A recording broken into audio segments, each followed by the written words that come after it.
Assalamualaikum warahmatullahi wabarakatuh. Salam sejahtera untuk kita semua. Perkenalkan, nama saya Arkan Semlondo. Saya dari kelas B120 reguler sore Fakultas Hukum Universitas Pembangunan Indonesia Manado. Pada kesempatan ini saya akan memaparkan secara ringkas mengenai hukum dan HAM, di mana saya akan menjelaskan secara umum saja pokok materi tentang hukum dan hak asasi manusia. Dan hukum dan HAM sendiri merupakan salah satu mata kuliah yang diberikan di Universitas Pembangunan Indonesia Manado oleh dosen pengampu Inci Yunike R. Sumampo SH GCL.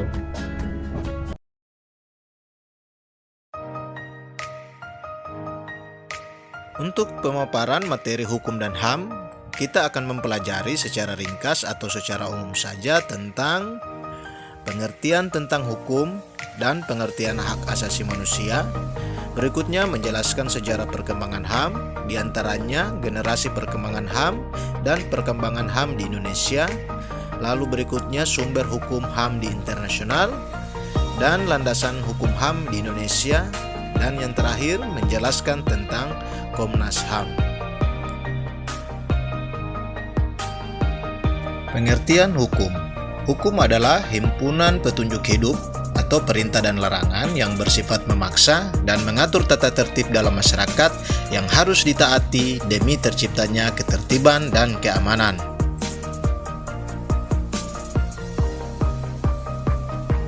Dan pengertian hak asasi manusia.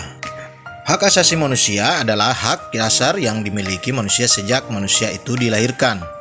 Sebagai hak yang melekat dengan kodrat kita sebagai manusia yang bersifat universal.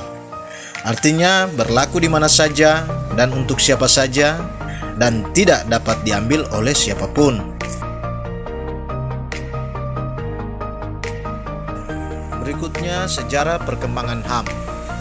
Sejarah HAM atau hak asasi manusia berawal dari dunia barat, yaitu Eropa. Sejarah perkembangan HAM ditandai dengan adanya 3 peristiwa penting di dunia barat, yaitu yang pertama Magna Carta tahun 1215, yang kedua Revolusi Amerika tahun 1776, dan yang ketiga Revolusi Prancis tahun 1789. Kemudian ada generasi perkembangan hak asasi manusia. Dalam perkembangannya, HAM dapat dibagi ke dalam 3 generasi, yaitu generasi pertama tentang kebebasan, sering dirujuk mewakili hak-hak di bidang sipil dan politik. Kemudian generasi kedua tentang persamaan, dirujuk untuk mewakili hak-hak di bidang sosial, budaya, dan ekonomi. Lalu generasi ketiga yang adalah persaudaraan, diwakili oleh tuntutan atas hak solidaritas atau hak bersama.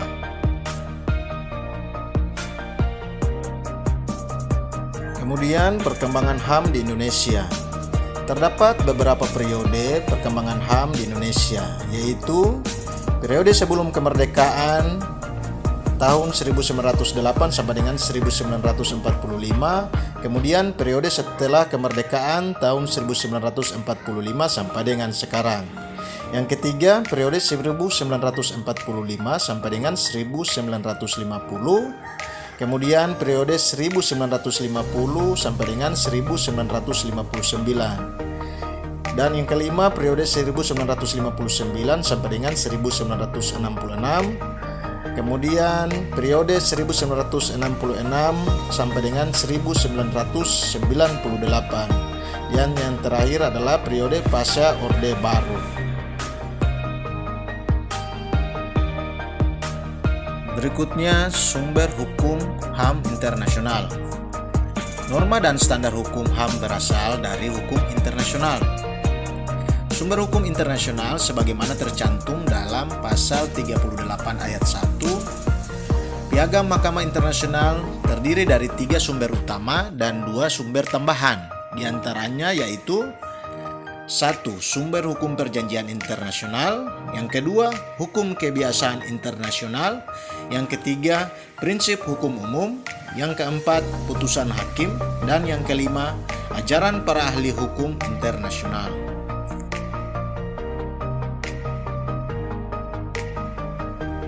Kemudian, landasan hukum HAM di Indonesia. Indonesia memiliki beberapa landasan hukum yang dijadikan dasar untuk menjamin terpenuhnya HAM di setiap warga negara Indonesia. Landasan hukum HAM di Indonesia yaitu 1. Pancasila, yang kedua Undang-Undang Dasar 1945, dan yang ketiga TAP MPR nomor 7/MPR/1998 tentang hak asasi manusia.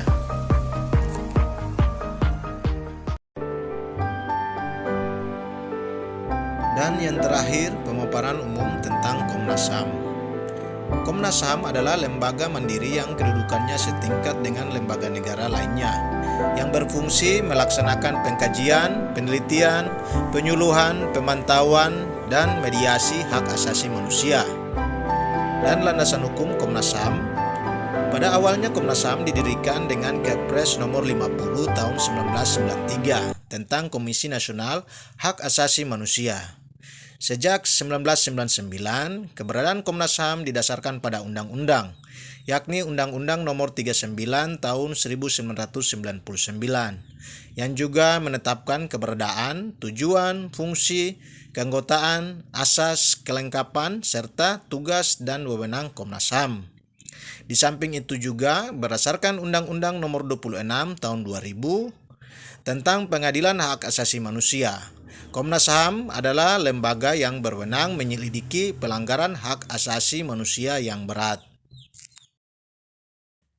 Dan tujuan Komnas HAM.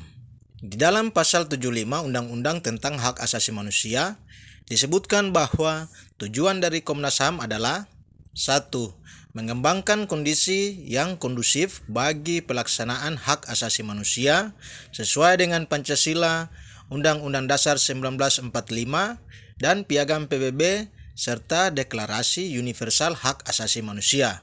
Dan yang kedua, meningkatkan perlindungan dan penegakan hak asasi manusia guna berkembangnya pribadi manusia Indonesia seutuhnya dan kemampuan berpartisipasi dalam berbagai bidang kehidupan.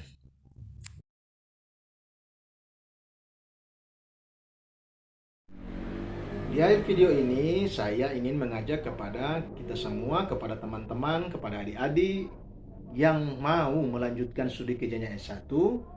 Di sini saya ingin merekomendasikan sebuah kampus dengan biaya kuliah yang terjangkau, dengan fasilitas yang memadai, dan tentunya dengan tenaga pendidik yang profesional, yaitu kampus Universitas Pembangunan Indonesia Manado, atau yang dikenal dengan UNPI Manado, yang sudah terakreditasi oleh BANPT. Universitas Pembangunan Indonesia Manado sendiri merupakan salah satu perguruan tinggi swasta yang ada di Manado, yang memiliki beberapa fakultas yang sudah terakreditasi yang setara dengan universitas terkemuka yang ada di Manado. Adapun beberapa fakultas yang ada di UNPI Manado yaitu Fakultas Keperawatan, Fakultas Hukum, Fakultas Pertanian, Fakultas Teknik, Fakultas Sospol, dan Fakultas Sastra. Tentunya dengan visi menjadi perguruan tinggi yang unggul, berkualitas, dan mandiri dalam ilmu pengetahuan dan teknologi, serta berdaya saing global di tahun 2025, ayo bergabung bersama kami di UNPI yang sudah menghasilkan sarjana yang berdedikasi dan berkualitas. Akhirnya saya Arpan Semlondo, sekian dan terima kasih.